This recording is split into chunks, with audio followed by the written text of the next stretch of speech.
Oh, what's up mga tol? Isang mapagpalang hapon sa ating lahat. So, ngayon mga tol ay andito na kami sa area dito sa kabundukan. So, kakarating lang namin. So, kasama ko ngayon si Dave. So, yung umakyat kami mga tol, huwag kayong mag-alala nga kami lang dalawa ni Dave na umakyat dito. Kasi yung mga nabasa ko na comment na dapat daw ay sabay-sabay kaming aakyat dito sa bundukan. So baka magtaka kayo kung kami lang dalawa ni Deb. So pinapaalam na namin sa aming mga kasamahan na mauna kami. Pero agad naman silang nag-reply sa aming mensahe na susunod sila kaagad sa amin.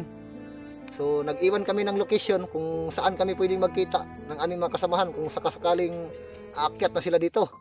So yung sabi ni Bad sa akin, yung dalawa kong bayaw, na kapag aakyat na sila dito, mula doon sa ibaba, ay magmensahe sila sa amin. Kapag matanggap na namin yung mensahe nila, na paakyat na sila dito, so sasalubungin lang namin sila mga tol. So, kung nagtaka kayo kung kami lang dalawa ni Dave na umakyat dito, ganito kasi yun mga tol. Ay, si Dave talaga ay halos hindi na niya talaga mapigilan kasi halos gabi-gabi pinapanaginip talaga siya sa kanyang asawa na nanghihingi ng tulong na parating tinatawag si Dib sa panaginip. So yun, ang napagdesisyon na ni Dib na magpumilit talaga na magbalik dito kaagad sa kabundukan para mailigtas ang kanyang asawa. So hindi natin masisisi si Dib dahil kung sa akin din naman yun mangyayari, yung asawa mo na nangangailangan ng tulong, lalong-lalo na ilang buwan o ilang taon na hindi na kayo nagkikita dahil sa mga pangyayari. So, yun din talaga ang gagawin mo. Kahit ako man, gagawin ko yun. Di bali na kung anong mangyari sa aking sarili basta't mailigtas ko yung aking asawa. So, naiintindihan ko yung damdamin ni Dib, yung kanyang kalagayan ngayon. So, pagkagaling ko sa amin, kakauwi ko lang, nakatanggap ako ng mensahe mula kay Dib na gusto niya niyang umakyat. Kung hindi ako sasama, pipilitin niya na siya mag-isa. Pero minabuti ko na samahan siya para din naman na may backup si Dib at para naman sa kanyang kapakanan na hindi maano ang kanyang lakad o walang makakahadlang. Mas mabuti na yung may kasama kaysa mag-isa ka. Pero hindi naman sa alam ko naman yung kakayahan ni Dib. Magaling din ito si Dib. Pero mas mabuting may backup. Katulad ng sinasabi ko kanina, kahit ako man lang ay wala talaga makakapigil sa akin. Para mailigtas ang aking asawa, ay gagawin ko yun mga tol.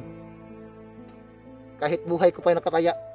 Basta para sa aking asawa. Lalong-lalo na kung mahal mo yung asawa mo, mahal mo yung isang tao, yun talaga yung gagawin mo. So hindi natin masisi si Dib kung gusto niyang umakyat na siya lang mag-isa. Pero huwag kayong mag-alala, andito ako. Bukas o mamaya ay darating din sila Buds. Lahat ng aming mga kasamahan para ipagpatuloy yung mission namin dito na mailigtas namin si Dib. Kasi yung panaginip ni talaga ni Dib mga tol ay hindi talaga pangkaraniwan.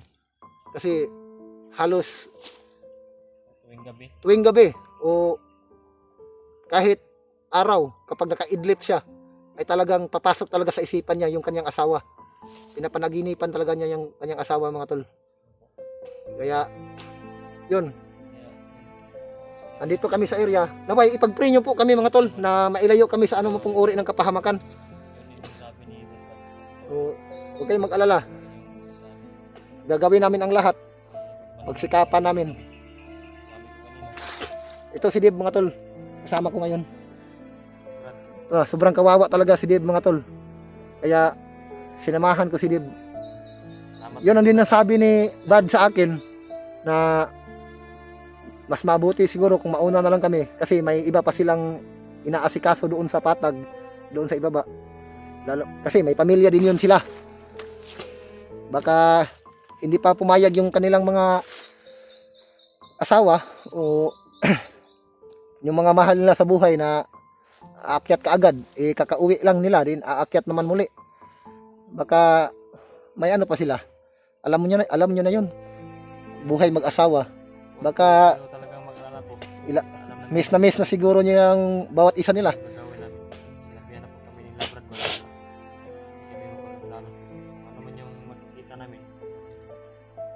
Kaya dito eh, sabihan namin sila. Bakit ay maglagan. Pero di po magtagal. Sunod lang. Oh. Bukas o araw siguro. Pero sila Padre Mart po, bukas sunod na talaga yun. Hindi natin alam bukas o mamaya. Maya na. Oh. Basta mag ano daw sila. Sabi nila. Sunod talaga sila. Pero pagsikapan natin na makahanap ng signal dib. Opo. Kaya para Sikapan natin. kung sakaling may message sila Remart, agad natin silang masalubong. Kasi yun din ang sabi ni Bad sa akin na ipaalam sa grupo, sa team natin na nauna tayong dalawa kapag aakyat na sila dito, mag-iwan sila ng mensahe, tapos doon natin sila sasalubungin kung saan yung location na pinagkasunduan natin. No. Marisin natin yung kanilang chat. Kasi si Dave talaga mga tol, kung nandun si Dave sa ibaba, yung puso at isipan ni Dave talaga mga tol ay andito talaga sa kagubatan, no? Dahil na rin sa sobrang miss na siguro ang kanyang asawa, ilang taon o ilang buwan nang hindi na siguro nakapagsalpukan. So, yun, hindi talaga maiwasan. Siyempre, miss na miss mo na yung asawa mo eh. Miss na miss na O, talaga. kahit sa inyo mangyari yun, talagang gagawin nyo talaga ang lahat kahit ikapapahamak mo pa. Hirap. Lalong-lalo na kung mahal mo yung asawa mo, di ba? Hirap. So, mga tol, dahan-dahan kami ni Deb kasi medyo Natin. So, makahanap ng pwede pagtaguan mamaya. Oh. Hindi tayo maghanap tayo ng pwede nating pagpahingahan. So, hanggang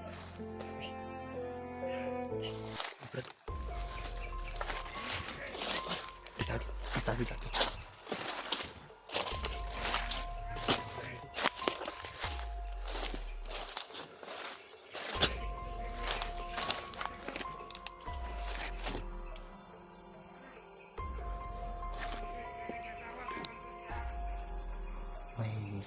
May dumaan na dito. Dapat lang diba? Grabe, ang haba ng mga baril nila.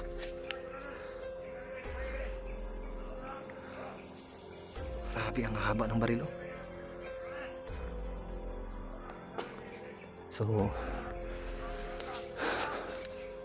magmanman muna kami mga tol kung saan ito sila pupunta o sino bang, marami ba sila.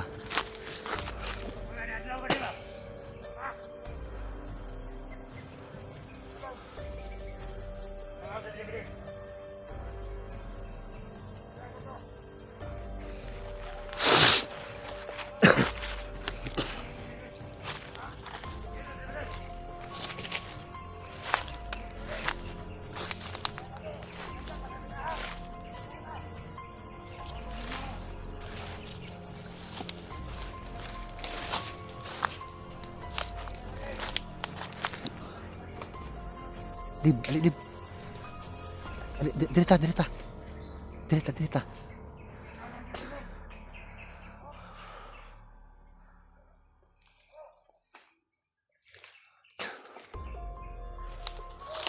Marami sila. Marami sila. Marami sila. So, gagawin natin ngayon. Pagmasdan lang natin sila. Magmalman lang tayo.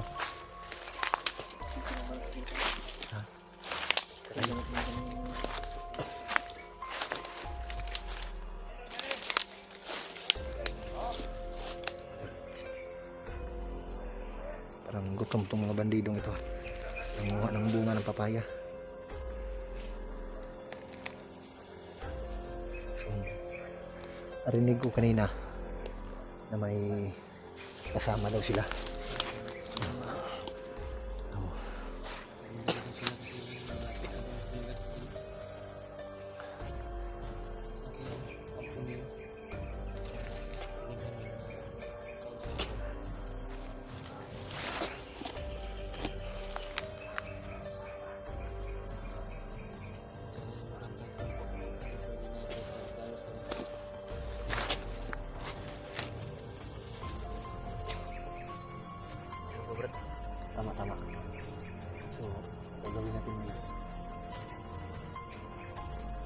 iwasan natin sila. Maghanap tayo ng daan na pwede natin madaanan. Susundan natin yung papanaginipan ng lugar kung saan nilagay ni Commander Bagnot yung asawa mo. Sa laala ko ba yun? Kasi Alaala ko ba yun?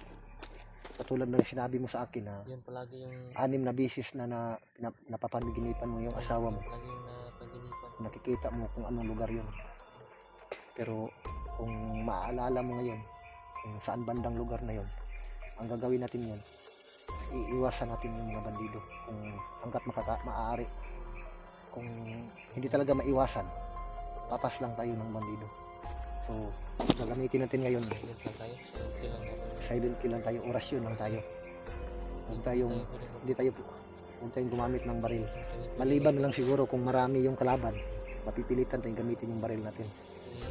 Putok tayo eh. Baka mabulabog sila. Ito yung So gagawin natin, orasyon lang gagamitin natin ngayon. Pero lalakad tayo kahit gabi na. Kahit gabihin tayo, lalakad tayo hanggat sa marating natin yung napapanaginipan mong lugar. Kasi yung napapanaginipan ni Dib na lugar, mga tol, kaya nagpupursigi si Dib. Pilit kong yun sa utak ko kung saan puntahan ng Huwag kang mag-alala, pero kailangan natin mag-ingat din. Ang gagawin natin ngayon, iwasan natin sila. wala nang Dahan-dahan tayo. dami sa unahan. Usap ko unahan. Maghanap tayo ng pwede nating madaanan.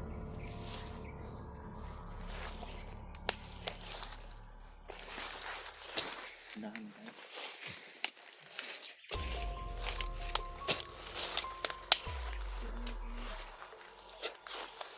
Saan kami makayo ba? Yung apakan natin.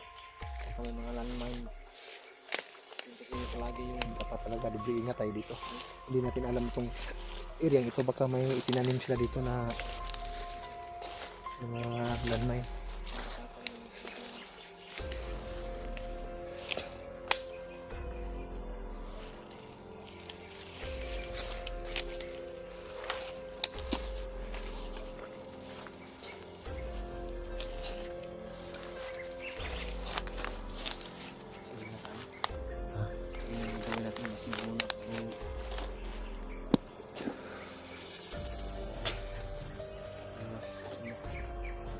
Pero yung lugar na napanaginipan mo ay hindi pa ito din.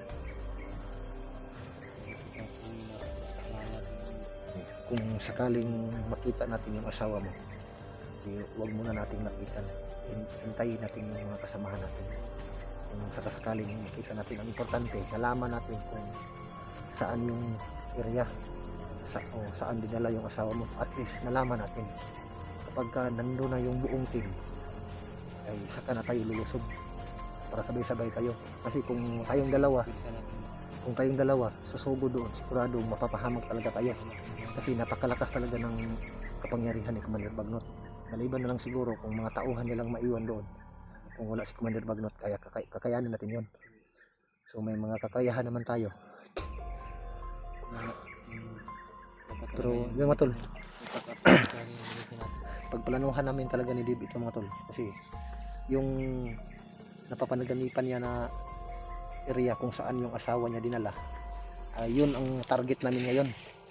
So pupuntahan namin ngayon ang lugar kung saan dinala yung asawa ni Dib. Kapag makita na namin yung area, agad namin ipaalam sa aming mga kasama at doon na kami lulusob na sabay-sabay.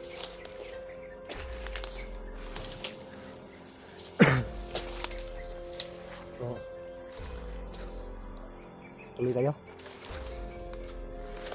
So dahan-dahan lang tayo, ha.